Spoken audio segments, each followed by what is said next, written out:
Sir నమస్తే అండి, ఏం చేస్తుంటారు? నేను డాక్టర్నండి. మామూలుగా సెల్ఫ్గా ప్రాక్టీస్ చేస్తున్నాను. సెల్ఫ్ ప్రాక్టీస్ చేస్తున్నారు డాక్టర్. సార్ కూటమి ప్రభుత్వం అధికారంలోకి వచ్చింది, 2 years కంప్లీట్ అయిపోయింది. అసలు ఎలా ఉందంటారు ప్రభుత్వం వ్యవహరిస్తున్న తీరు అసలు అనేది ఎలా ఉందంటారు? కూటమి ప్రభుత్వం గురించి మనం చెప్పాల్సినంత అవసరం లేదండి. ఎందుకంటే ఒక రాక్షస పాలనకి ఒక రాముని పాలనకి మధ్య ఉన్నంత వ్యత్యాసం ఉందన్నమాట. అతని రాక్షసుడు జగన్మోహన్ రెడ్డి అనే వ్యక్తి రాక్షస పాలన సాగింది. సరే, ఆయన చేయని, ఆయన చేపించని, ఆయన అనుచరులు చేయని, ఆయన వర్గం చేయని, ఆయన కులం చేయని, ఆయన పార్టీ వాళ్ళు చేయని. కానీ చంద్రబాబు నాయుడు గారి నాయకత్వంలో ఈ ఎన్డీఏ గవర్నమెంట్, పవన్ కళ్యాణ్ గారు, మాన్యశ్రీ మోడీ గారి నాయకత్వంలో ఉన్నటువంటి ఈ ఎన్డీఏ గవర్నమెంట్ మాత్రం అద్భుతంగా చేస్తుంది. ఇంకొకటి, సరే అద్భుతంగా చేయకపోయినా మాత్రం జనాల్ని మాత్రం డిస్టర్బ్ చేయట్లేదు బాసు. నేను మాత్రం దాన్ని కాన్ఫిడెంట్గా చెప్పగలను. అంటే ఎలా చెప్పగలరు జనాలను డిస్టర్బ్ చేయట్లేదు అనేది ఎలా చెప్పరు? ప్రజల ముఖ్యంగా చూస్తుంటే ప్రజల మీద నిత్యావసర వస్తువుల రూపంలో కానీ లేదంటే మిగతా వాటి రూపంలో కానీ ధరలు పెంచేసి ప్రజలు జీవన విధానాన్ని కుంటుపరుస్తుంది కూటమి ప్రభుత్వం అనేది ముఖ్యంగా అపోజిషన్ వాళ్ళు చేస్తున్న ఆరోపణ. మరి అసలు వాళ్ళ యొక్క ఆరోపణలో పసలేదండి. వాళ్ళు ఏదో మాట్లాడతారు. ఎందుకంటే సీదిల్ అప్పలరాజు కేసు విషయం అయితేనేమి, ఆ మాజీ స్పీకర్ విషయం అయితేనేమి, వేరే వేరే విషయంలో మనం తేడతెల్లమైందనమాట. వాళ్ళు చేస్తున్న అక్రమాలు అవన్నీ అబ్జల్యూట్ రాంగ్. ఇదేంటంటే నిత్యావసరాల ధరలు పెంచడం అనేది ఒక రాష్ట్ర ప్రభుత్వం చేతిలో లేదు, ఒక చంద్రబాబు నాయుడు గారి చేతిలో లేదు. అది సెంట్రల్ గవర్నమెంట్ ఇంటర్నేషనల్ మార్కెట్ మీద ఆధారపడి ఉంటుంది అనమాట. అక్కడ ఉన్నటువంటి స్పెక్యులేషన్ బట్టి ఇక్కడ ధరలు పెరుగుతూ ఉంటాయి అన్నమాట. ఒకటండి, మనకి 1990లో 80లో పొలాలు ఎంత ఉండే, రేట్లు ఎంత ఉండేయండి? ఎకరం 15,000, 20,000, 30,000 ఉండేవి. ఈరోజు 30 లక్షల నుంచి 30 కోట్లు ఉండేవి. మరి అవి పెరగలేదా? అవి పెరిగినాయిగా. అంటే అవి ఇప్పుడు అవి పెరగాలి, నిత్యావసర ధరలు పెరగకూడదంటే ఏందండి? ఏం లాజిక్ ఏంది అది? సరే సార్, మీరు డాక్టర్గా ప్రాక్టీస్ చేస్తున్నారు అంటున్నారు కాబట్టి వైద్య రంగాన్ని కూటమి ప్రభుత్వం పూర్తిగా నిర్వీర్యం చేసింది. ముఖ్యంగా ఏదైతే ఎన్టీఆర్ వైద్య సేవని భ్రష్టు పట్టించేసింది కూటమి ప్రభుత్వం అంటున్నారు కదా, ఇందులో వాస్తవం ఉందనుకోవాలంటారా?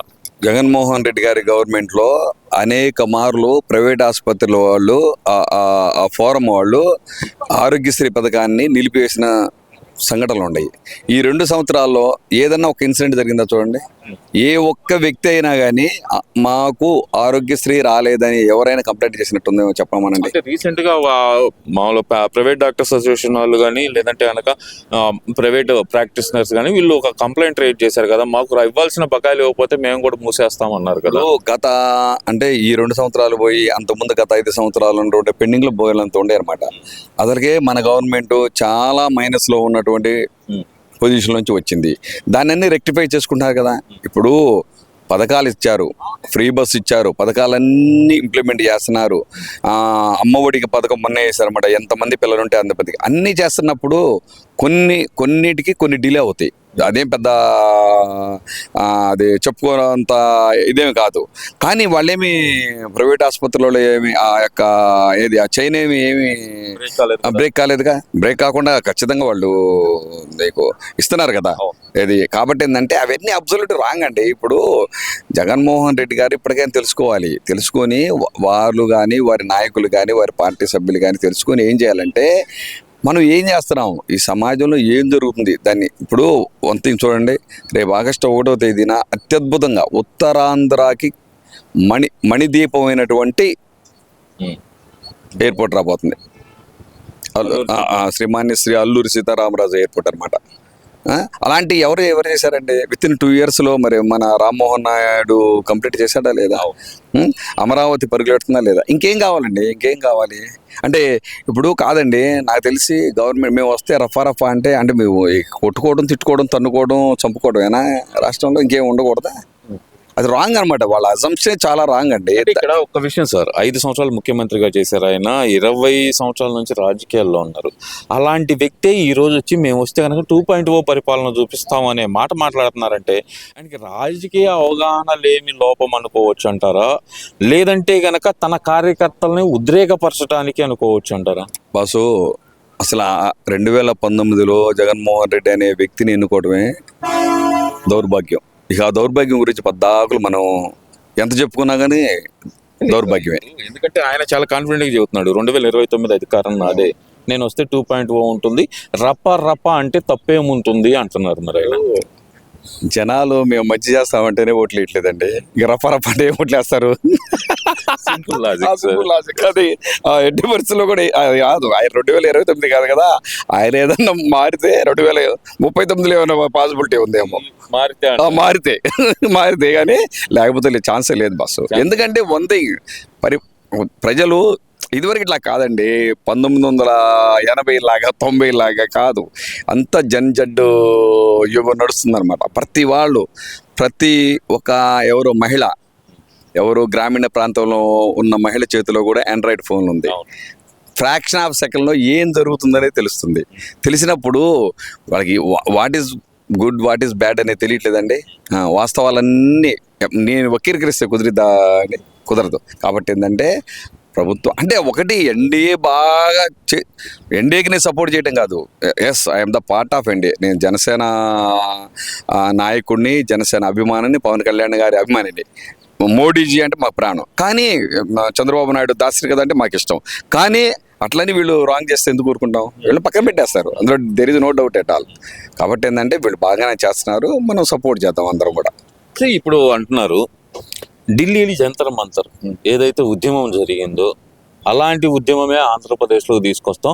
వాళ్ళు ఢిల్లీలో CJP అంటే కాక్రోచ్ జనతా పార్టీ వాళ్ళు ఎలా అయితే విజయం సాధించారో ఆంధ్రప్రదేశ్ కాక్రోచ్లో మేమే అంటున్నారు కదా. మరి వీళ్ళు లేదండి, అసలు వాస్తవంగా జంతర్ మంతర్లో జరిగిందంతా పెయిడ్ది, ఫైనాన్స్డ్ బై USA, పాకిస్తాను, మిగతా టెర్రరిస్ట్ గ్రూపుల నుంచి వచ్చిందనమాట.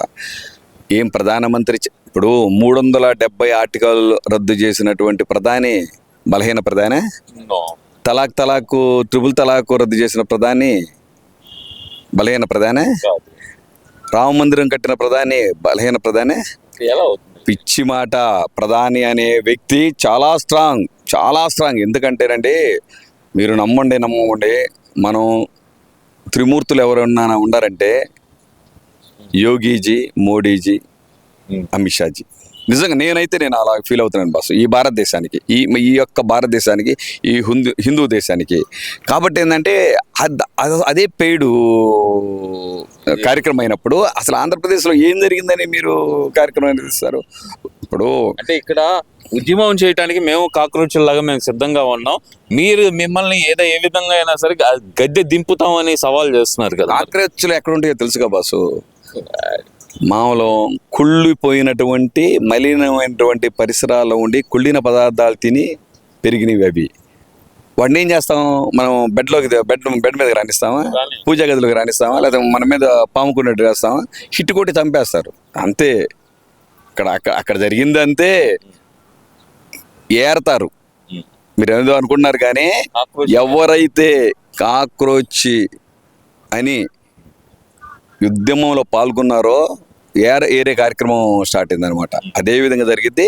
ఇక్కడ కాక్రోచ్ వాళ్ళని చూసి ఏదో స్వామి చెప్పినట్టు వాళ్ళని చూసి కనుక వీళ్ళు అయితే అంతకంతకే వీళ్ళు అనుభవిస్తారు అంతే.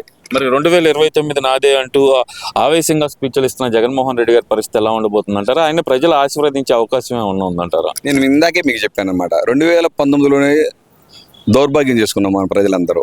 ఇంకా 2029లో ఆయన కనుక వచ్చినట్టు అయితే అంటే రాడు, అసలు ఛాన్సే లేదు. వస్తే ఇంకంతకంటే దౌర్భాగ్యం ఇంకెవరు లేదు. ఎవరు పోయి వాళ్ళు దొక్కున్నట్టే లెక్క, అందులో ఎటువంటి అనుమానం లేదు. Okay sir, thank you.